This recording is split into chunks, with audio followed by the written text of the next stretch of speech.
பாரத தேசத்தின் மகோனதமான புராண இதிகாசங்களை முழுமையாக அறிந்து கொள்ள சப்ஸ்கிரைப் திலக்.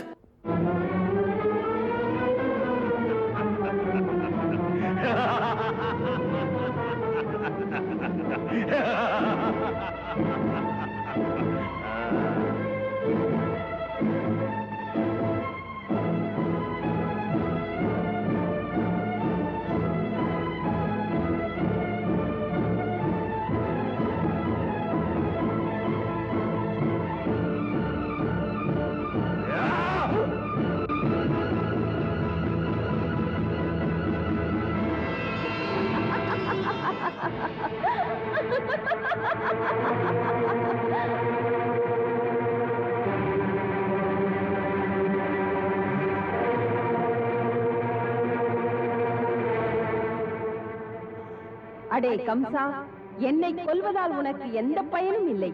உன்னை கொல்லப் போகிறவன் இன்னொருவன். இன்று அவன் மண்ணுலகத்திலே பிறந்து விட்டான். அவன் திருக்கரங்கள் உன் கதையை முடிக்கும். இதயமில்லாதவனே, இனிமேலாவது தேவகியை துன்புறுத்தாமல் விட்டுவிடு. உனது சுயநலம் உன்னை மிருகமாக மாற்றிக் கொண்டிருப்பதை மறந்து விடாதே.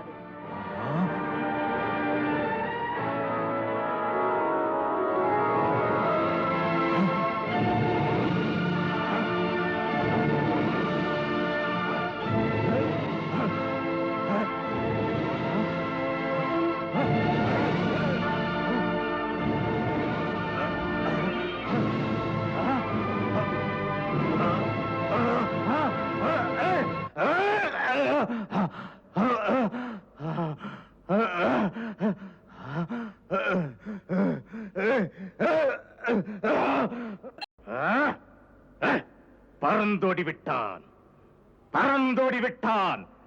எங்கு போனாலும் அவனை நான் விடமாட்டேன். எங்கு போனால் என்ன, அவனை நான் விடவே மாட்டேன். விஷ்ணு, பழி அங்கு துடிக்கிறான் கம்சன்.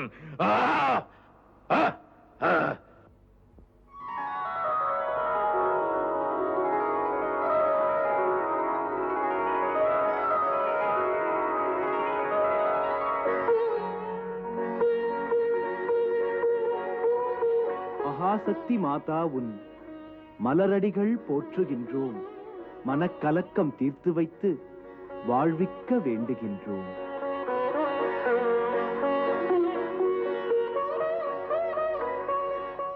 அன்பெனும் சக்தியே, அம்மா, அவதார நோக்கம் இங்கு நிறைவேறி விட்டதே.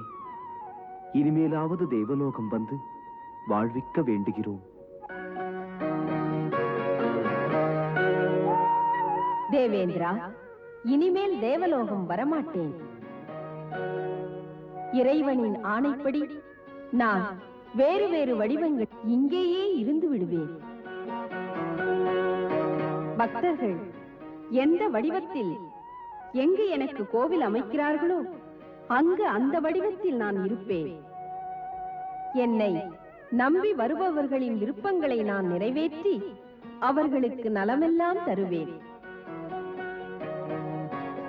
எனது முதற் கோவில் விந்தியாச்சல மலைமேல் உன்னால் உருவாகட்டும். மகாபாகியம் பரமேஸ்வரி.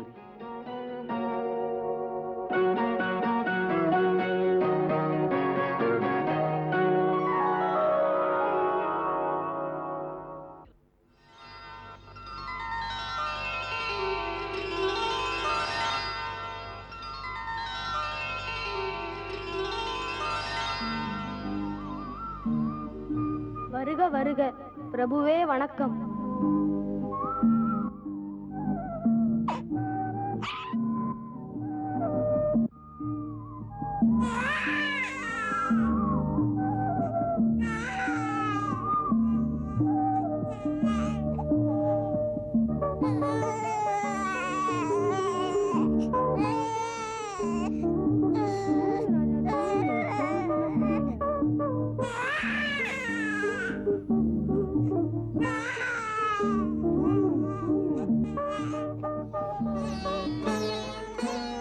அன்னை அருகினில் குழந்தையும் அழுத குரல் தனை கேட்டதும் புன்னகை புரிந்தான் இறைவனும்.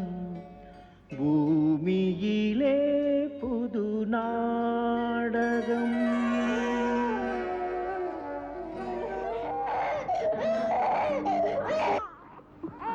ஐயோ, குழந்தை கீழே விழுந்து விட்டதே. ஐயோ, அழாதேம்மா. அடிபட்டு விட்டதா?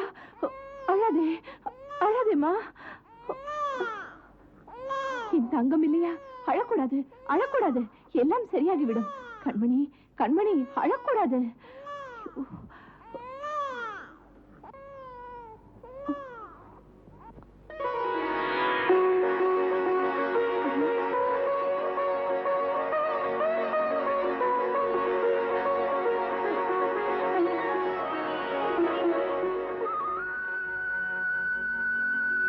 அட, பிள்ளை பிறந்து விட்டதா?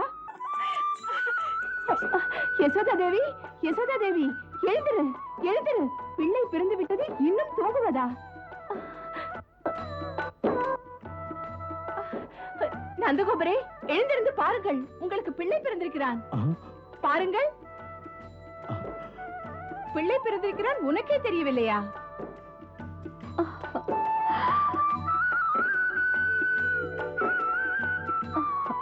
புல்லாங்குழல் ஊதும் பிள்ளையை பார்த்தேன் கனவில். அப்படியா? எத்தனை அற்புதமான கனவு கண்டாய் யசோதா, எத்தனை அற்புதமானதொரு கனவு. பிள்ளையை நீ கனவிலேயே பெற்றெடுத்து விட்டாயா? குழந்தை அப்படியே இருக்கிறான். நந்தகோபரே, போய் குழந்தைக்கு துணி கொண்டு வாருங்கள். இருங்கள், சீக்கிரம் போய் அத்தையை அழைத்துக் கொண்டு வாருங்கள். அதாவது சீக்கிரம் சரி. செல்லுங்கள். யசோதா, நான் போய் குழந்தைக்கு துணி கொண்டு வருகிறேன்.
அழாதே, அழாதே தேவகி, அழாதே, அழாதே தேவகி. மன்னவர் கம்சனின் ஆணைப்படி இனிமேல் நீங்கள் இருவரும் விடுதலை பெற்றவர்கள். எண்ணம் போல் எங்கு வேண்டுமானாலும் செல்லலாம். செல்லுங்கள். அசரீரி வாக்கை கேட்டு அம்மா உங்களுக்கு 8வது பிள்ளை பிறக்கும் வரை இப்படி சிறையில் வைக்க வேண்டிய கட்டாயம் இருந்தது. அது இனிமேல் அவசியமில்லாமல் போய்விட்டது. அதனால் நீதி விழுவாத எங்கள் மாமன்னர் இனிமேலும் உங்களை சிறைப்பிடித்து வைக்க விருப்பப்படவில்லை. எங்கள் மன்னவர் கருணை உள்ளவர். தாங்கள் தமது மாளிகை வரை செல்ல தேர் அனுப்பியிருக்கிறார். தேர் சிறைவாயில் காத்திருக்கிறது. இஷ்டமிருந்தால் தாங்கள் அதில் போகலாம். மன்னர் பிரானுக்கு என் நன்றி. துயரத்தின் எல்லையை தொட்டுவிட்ட எங்களுக்கு வசதிகள் எதற்கு? இப்போதுள்ள சூழ்நிலையில் தேர் எங்களுக்கு தேவையில்லை. சாமானியனைப் போல் நடந்தே போய்விடுகிறோம். வா தேவகி.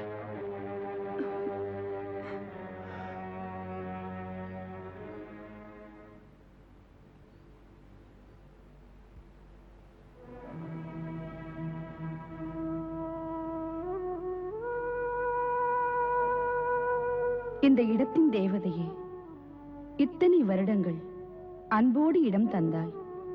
சாகாமல் வாழ்ந்திருக்க அதற்காக அம்மா எங்கள் வணக்கத்தை ஏற்றுக்கொள்.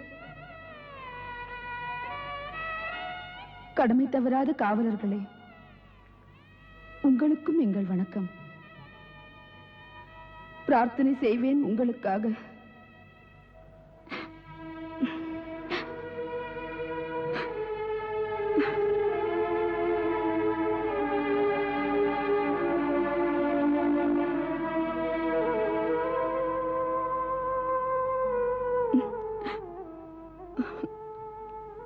ராஜ குடும்பத்தார்கள் செல்லுகின்ற சமயத்தில் சேவையாளருக்கு பரிசு தந்து செல்வார்கள். பரிசு தர இந்த சமயத்தில் ஏதுமில்லாத நிலை எங்கள் நிலை. அன்பை தவிர வேறு எதுவுமே இல்லை. வெறும் வாழ்த்துக்களைத்தான் தர முடியும். அன்பிருந்தால் அன்பருக்கு துணை இருப்பான் இறைவன். அன்புதான் வாழ்க்கையின் நெறி.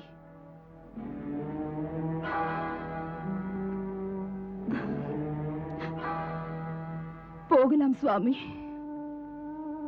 வா, போகலாம்.